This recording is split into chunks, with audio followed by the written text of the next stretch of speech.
All right, I'm here with Jatt after Team Liquid dropped their game to TSM today.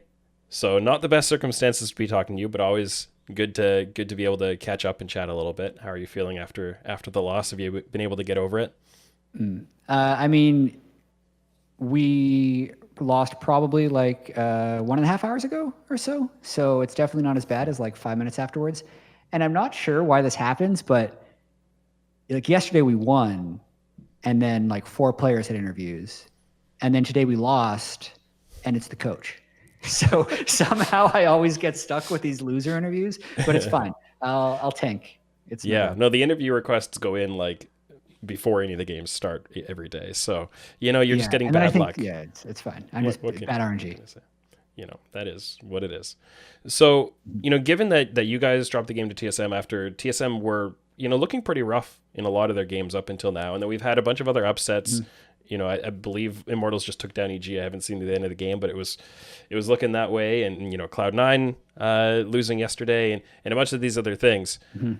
How close is the competition actually, especially in the top half of the league? Because I think a lot of people would have gone into it and said, "Hey, TL and C9 up at the top, and everybody else is kind of fighting below them," and it hasn't looked that way.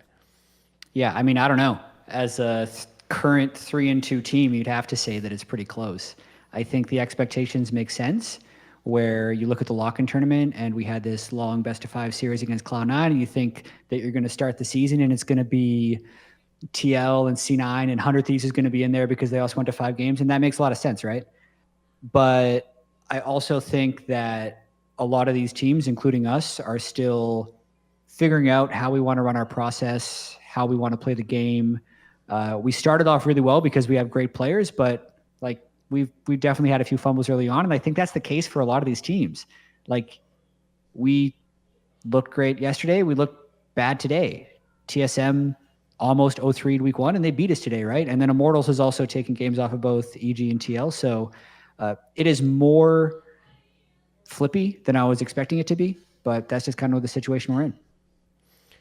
With so many, as you mentioned, really strong players in your team and really high expectations for you guys, how do you manage kind of your feedback process when you have a poor game, or especially when an individual player kind of underperforms and someone that might have higher expectations on themselves? Like, is it something that you feel you have to come down on your players, or is it that they're coming down on themselves and you kind of help work them through it and not let it spiral too much? Like, what kind of approach have you figured out there?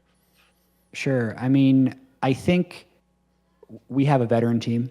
We have a team of a lot of guys who have won a lot. And if they mess up, they know they messed up. You do not need to pile on.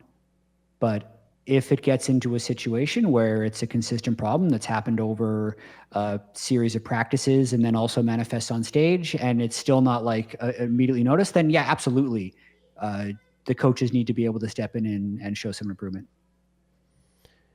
Yeah, I'm curious how you guys have been. I'm sure this has been brought up elsewhere, but it seemed like you guys came into the season with a really high pace, high aggression game.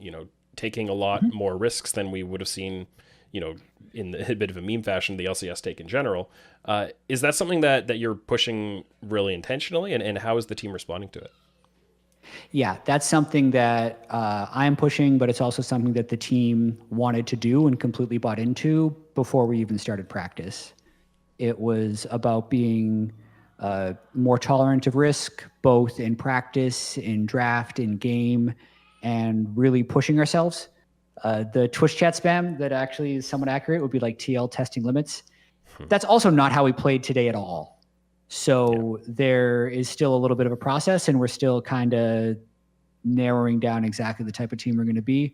But the idea has been to play faster and more aggressive than we did at any point in 2020.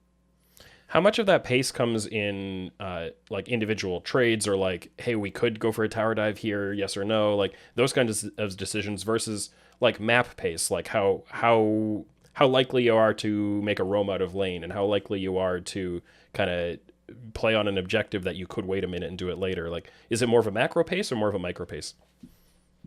It's a little bit of both. So I think there is definitely a mindset shift in whether or not it's willing, like whether or not you go for a solo kill or Hmm. whether or not you go for a 2v2 kill or how much information do you need to know before you go for a play, and like your risk tolerance, like do you take a 60-40 play or do you only take 90-10 plays? So like that's the stuff that manifests in micro. But then the more macro stuff is how you find opportunities on the map and how you're looking to approach things. So it's a combination of both. And to some extent, I'm sure the drafts too are like going for a Kennen top lane versus picking something that might be a little less, little less snowball. You're not so concerned about dominating your 1v1 matchup and creating dive setups, things like that. Is it been showing up in your drafts too, or is that more meta dependent?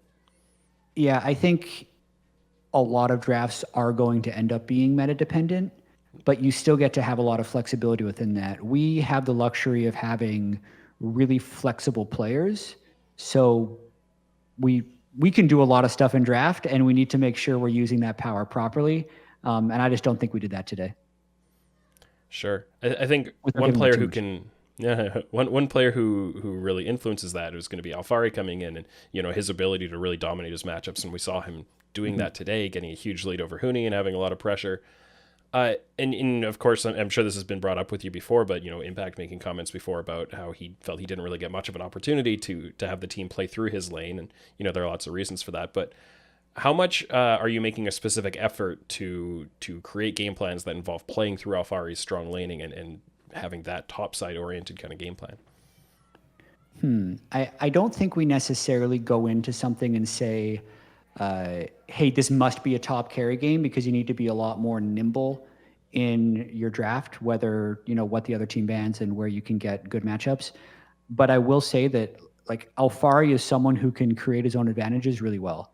And he's also really vocal about what is a good or bad situation in him. So he's really just been a great player to have on the team so far, vocal in game, vocal in prep, and just like super, super skilled. And a lot of times that does manifest in him being in carry positions because he knows how to get there, and it helps us see the angle, which has been really good. Great. Well, hopefully you guys are able to recover from this loss without too much trouble, and good luck with the rest of the weekend and the rest of the season. Thanks, Tim.